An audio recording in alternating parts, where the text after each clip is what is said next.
Learning channel. Smart learning channel या तुमच्या आवडत्या चॅनलवरती मी प्रतीक्षा तुम्हा सर्वांचं पुन्हा एकदा खूप खूप स्वागत करते. 9th स्टँडर्डचा सिलेबस आपण तुमच्यासाठी घेऊन आलेलो आहोत. 9th स्टँडर्डचा लेसन नंबर फर्स्ट सेट्स आपण स्टार्ट केलेला आहे. या अगोदर आपण प्रॅक्टिस सेट 1.1 घेतलेला होता. त्यामध्ये आपण question first, question second and question third clear करून घेतलेला आहे. Now today we have to learn question number 4, question number 5 of this practice set. अजूनही जे आपल्या चॅनलवरती नवीन आहेत त्यांनी चॅनलला सबस्क्राइब करा आणि शेजारचं बेल आयकॉन प्रेस करा. So let's start the video. Student, practice set 1.1. Let us see question number 4.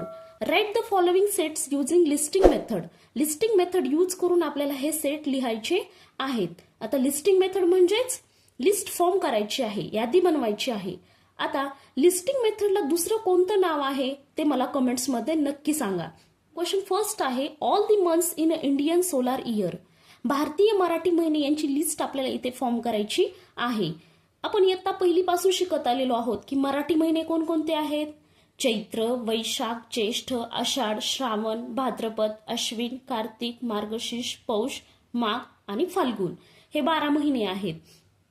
हे 12 महिने आपल्याला या लिस्टमध्ये लिहायचे आहेत. आता जे मराठी मीडियमला आहेत त्यांनी मराठीमध्ये लिहा, जे सेमीला आणि इंग्लिश मीडियमला आहेत त्यांनी इंग्लिशमध्ये लिहा. तर आपण सेट लिहूयात. ए हा सेट घेतलेला आहे. So A is equal to curly ब्रॅकेटमध्ये मराठी महिने चैत्र,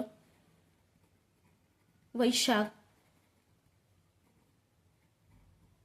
ज्येष्ठ, आषाढ, श्रावण,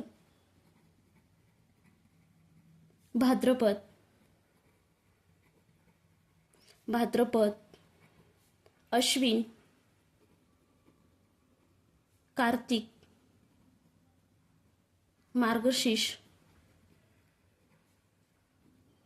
मार्गशीर्ष,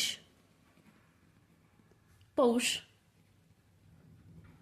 माघ आणि फाल्गुन. हे किती झाले? 12 महिने झाले मराठीमध्ये. आता हे कसे लक्षात ठेवायचे? चैत्र, वैशाख, ज्येष्ठ, आषाढ, श्रावण, भाद्रपद पर्यंतचे हे 6 महिने अगोदर लक्षात ठेवायचे. भाद्रपद मध्ये कडक ऊन असतं. त्यानंतर अश्विन, कार्तिक, मार्गशीर्ष, पौष, माघ, फाल्गुन हे 6 महिने नंतर लक्षात ठेवायचे. नेक्स्ट सब क्वेश्चन आहे letters in the word complement. Complement हा वर्ड आहे, त्याच्या लेटरची आपल्याला इथे लिस्ट फॉर्म करायची आहे. सो याला बी नाव देते मी. बी इज इक्वल टू, आता कॉम्प्लिमेंट मध्ये कोणकोणते लेटर्स आहेत? सी आहे, ओ आहे, एम आहे, पी, एल, ई. आता इथे पहा एम आणि ई रिपीट आलेला आहे तर तो लिहायचा नाही. नेक्स्ट आहे एन अँड लास्ट टी. कोणकोणते लेटर्स आलेले आहेत? C, O, M, P, L, E and T. Complement हा शब्द आहे, याच्यामध्ये रिपीट आलेले लेटर्स आपल्याला लिहायचे नाहीत. Late us see the next question. Sets of human sensory organ. मानवी ज्ञानेंद्रिये कोणकोणती आहेत त्यांचा सेट आपल्याला इथे तयार करायचा आहे. तर तुम्हाला माहिती असतील मानवी ज्ञानेंद्रिये 5 आहेत. ती कोणकोणती आहेत? आपल्या चेहऱ्यावरतीच आहेत. पहा, फर्स्ट आहे nose, second eyes, third ear, fourth tongue and fifth last आहे चेहऱ्यावरची स्किन. ही आपली झाली 5 ज्ञानेंद्रिये.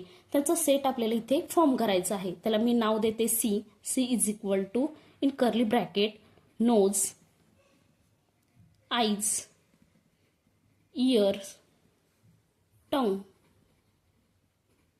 And last skin. ही झाली आपली 5 ज्ञानेंद्रिये. Let us see next question. Sets of prime number from 1 to 20. 1 to 20 मधले प्राईम नंबरचा सेट इथे फॉर्म करायचा आहे. आता फर्स्टली पाहूयात की प्राईम नंबर्स म्हणजे कोणते नंबर्स. असे नंबर की जे नंबर्स हे 1च्या टेबलमध्ये येतात आणि स्वतःच्याच टेबलमध्ये येतात. असे 1 to 20 मधले प्राईम नंबर्स आपल्याला इथे लिहायचे आहेत. 1 to 20 मधले आपण प्राईम नंबर्स कोणकोणते आहेत ते पाहूयात. फर्स्ट 1 हा प्राईम ही नाही आणि कंपोजिट ही नाही. सेकंड हा प्राईम नंबर आहे. थर्ड हा पण प्राईम नंबर आहे. 4 हा काय आहे? कंपोजिट नंबर आहे. ओके. 5 हा पण प्राईम नंबर आहे. 6 हा कंपोजिट नंबर आहे. 7 it is also prime number. Okay. 8 हा पण कंपोजिट नंबर आहे. 9 हा पण कंपोजिट नंबर आहे, 3च्या टेबलमध्ये येतो. ओके. 10 हा पण कंपोजिट नंबर आहे. 11 it is also prime number. 11 कोणाच्याच टेबलमध्ये येत नाही, सो तो प्राईम नंबर झाला.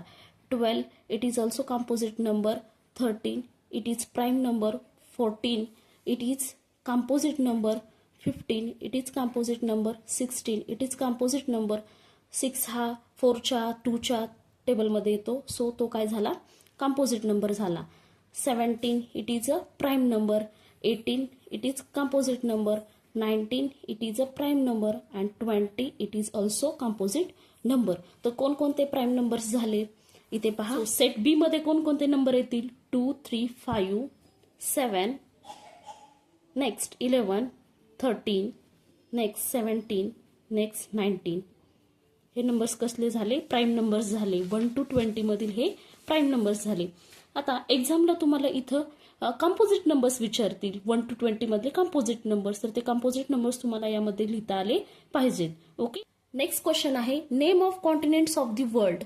आता कॉन्टिनेंट्स म्हणजे काय, तर 7 नद्या, 7 समुद्र, 7 खंड, तर त्यांची नावं आपल्याला या सेटमध्ये लिहायची आहेत.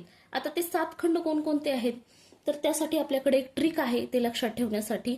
तर ती ट्रिक कोणती आहे, तर इथे पहा, जे 4 कॉन्टिनेंट्स आहेत ते 4 कॉन्टिनेंट्स ए ने स्टार्ट होतात. तर त्यातील सर्वात मोठा आहे आशिया, सर्वात लहान आहे ऑस्ट्रेलिया. नेक्स्ट आफ्रिका हा काळा खंड आहे. अंटार्क्टिका हा बर्फाचा खंड आहे. नेक्स्ट हे 4 झाले ए वरून. आता जो 5वा आणि 6वा आहे तो पण ए वरूनच आहे, पण त्या अगोदर साऊथ आणि नॉर्थ हे वर्ड येतात. साऊथ अमेरिका आहे जो 5वा वाला आहे तो साऊथ अमेरिका. 6वा नॉर्थ अमेरिका आणि सर्वात लास्ट आहे युरोप. हे झाले 7 खंड. आता यांचा आपण सेट लिहूयात. मी सी सेट घेते. C is equal to curly ब्रॅकेटमध्ये सर्वात मोठा खंड कोणता आहे, आशिया. नेक्स्ट सर्वात लहान खंड ऑस्ट्रेलिया. नेक्स्ट आफ्रिका हा काळा खंड आहे, लक्षात ठेवण्यासाठी ट्रिक सोपी आहे का नाही. नेक्स्ट अंटार्क्टिका हा बर्फाचा खंड आहे. Next south America, north America आणि लास्टला आहे युरोप. हे झाले 7 continents. Let us see next question. Question number 5. Write the following sets using rule method.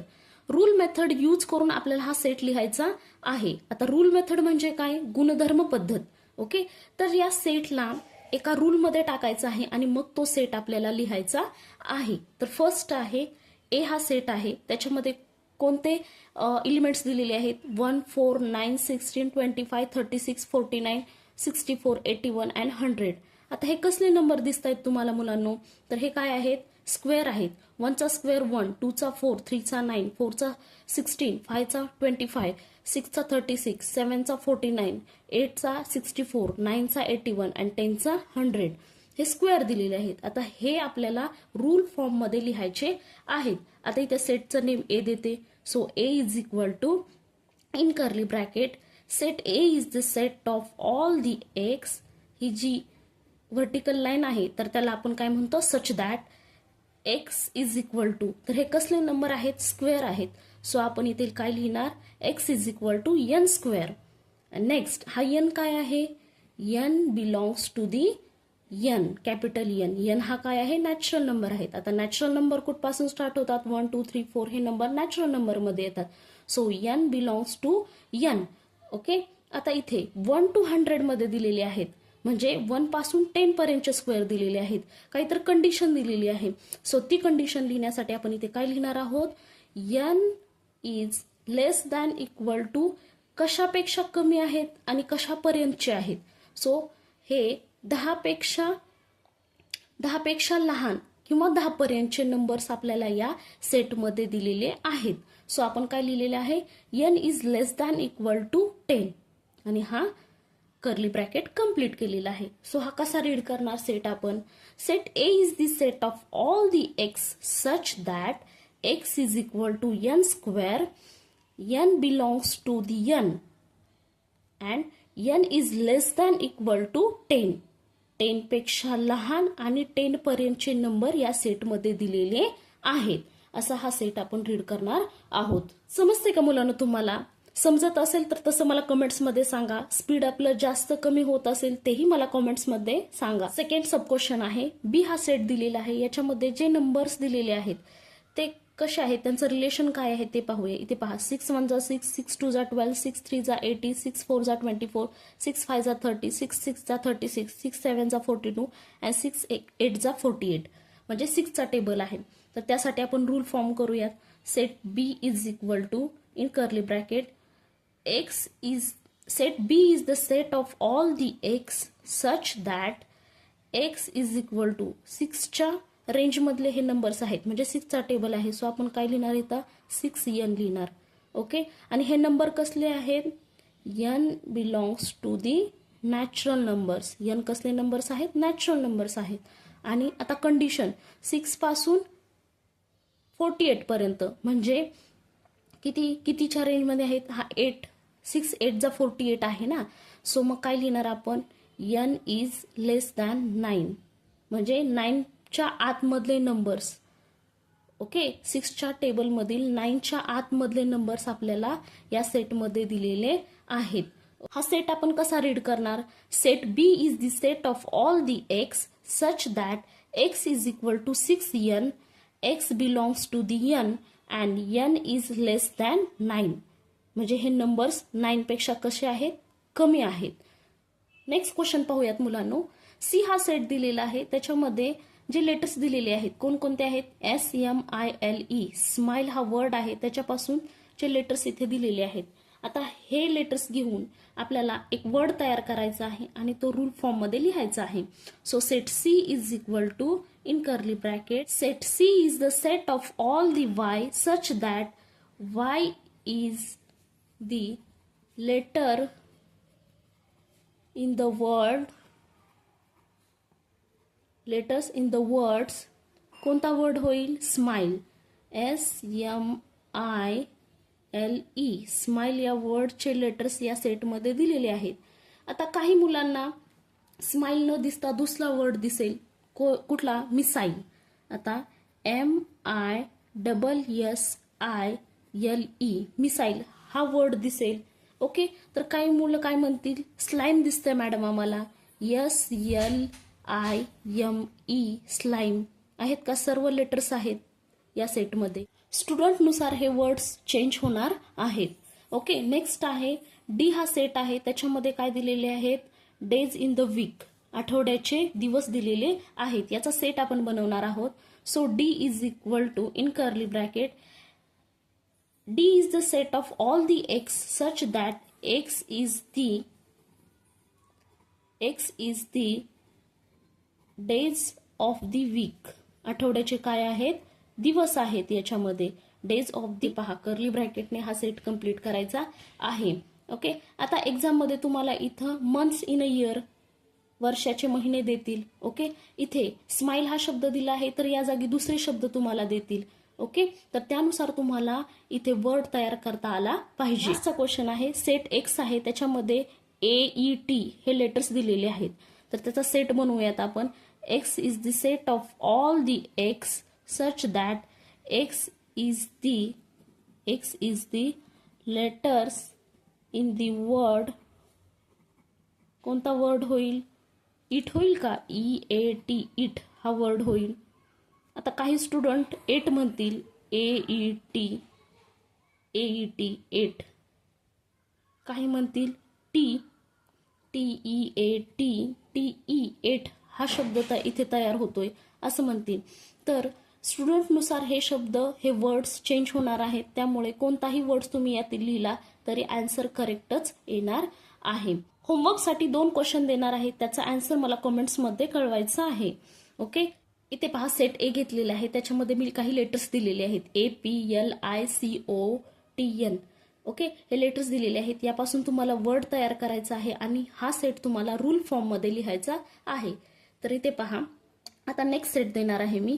Set बी या सेटमध्ये मी काही वर्ड्स देणार आहे.